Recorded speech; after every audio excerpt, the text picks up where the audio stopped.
In this duality of interests and possible commonality of interests between Pakistan and the United States, there's a third actor, which is President Karzai and the other Afghan forces who have their own interests at play. The whole range of these players, Northern Alliance people, the whole lot. Now, in this, I believe that it's going to be very difficult for Pakistan to do that, but I also believe that India has made a strategic error from the beginning. They should have known that Pakistan has a border with Afghanistan, which India does not. Indians should have coordinated their policies with Iran and Russia at least, possibly China as well. China is dead set against the Taliban. So are the Iranis. So are the Russians. India's interests on that actually coincide with theirs. Instead, India put all its eggs in the American basket and, sort of minimized ties with Iran and so on, and went into Afghanistan largely on its own. I think that was a strategic error from the Indian standpoint. And therefore, they're going to have some trouble on this. How much trouble, I don't know. The other element of this strategic dialogue, which many commentators, including wide sections of the Pakistan media, have been talking about, has been the rather pointed and explicit emergence of the Pakistan military to the center stage of the Pakistani state, particularly in dealing with strategic and diplomatic relations with other countries, chiefly the United States.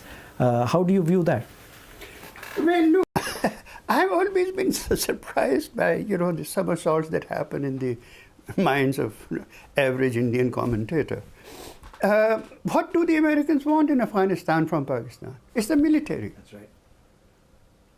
What do they care who's sitting in some presidential office or some parliament house or something? Sure. It is not the civilians they need. They need the military.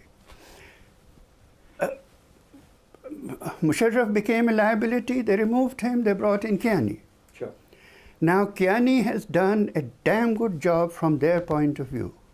He carried out those campaigns in Swat and in NAFTA.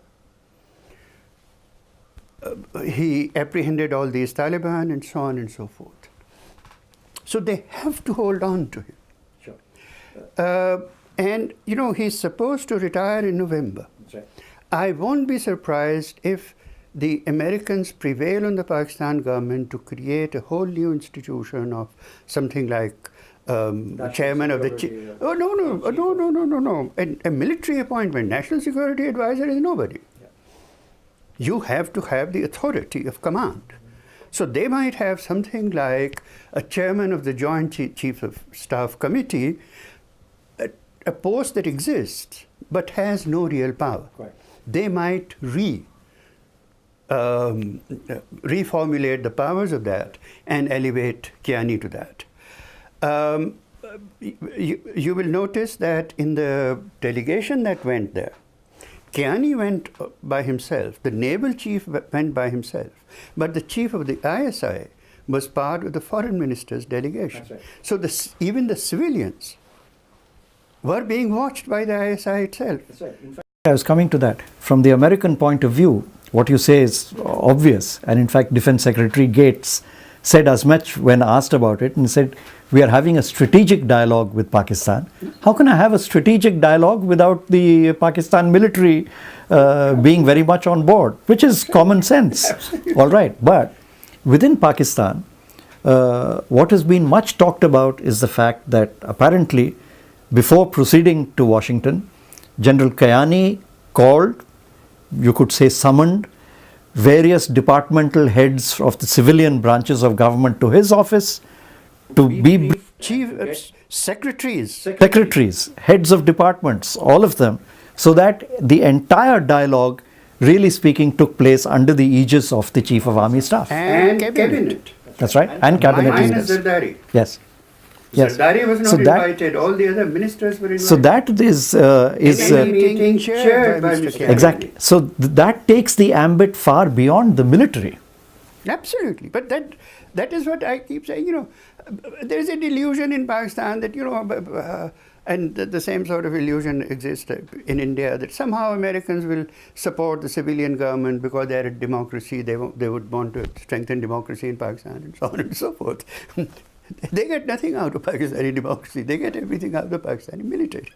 Lastly, let me ask you partly what you have already responded to, but to sum up this discussion, how do you think India ought to be responding to these developments in its neighborhood?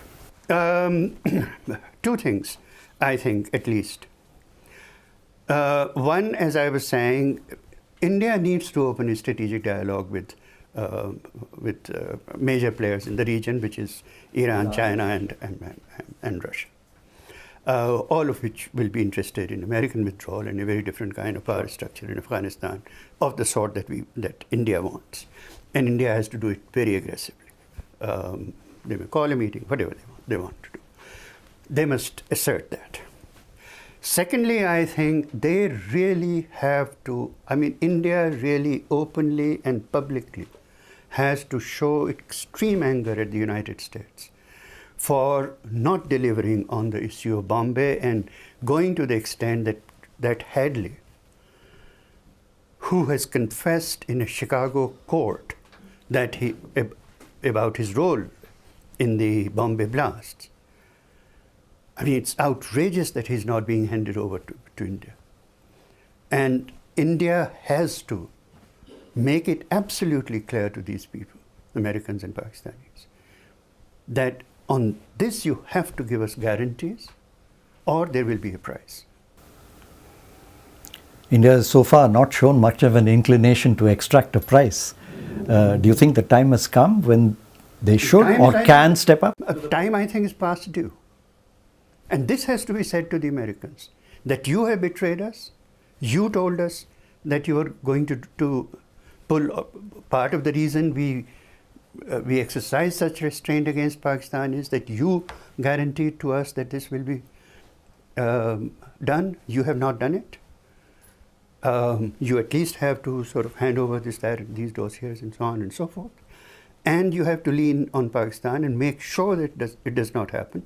You see, now we know that military officers were involved in Bombay. Sure. We know it for a fact. Now, that must not be repeated. And if that gets repeated, then there has to be a price. Thank you, Aijaz.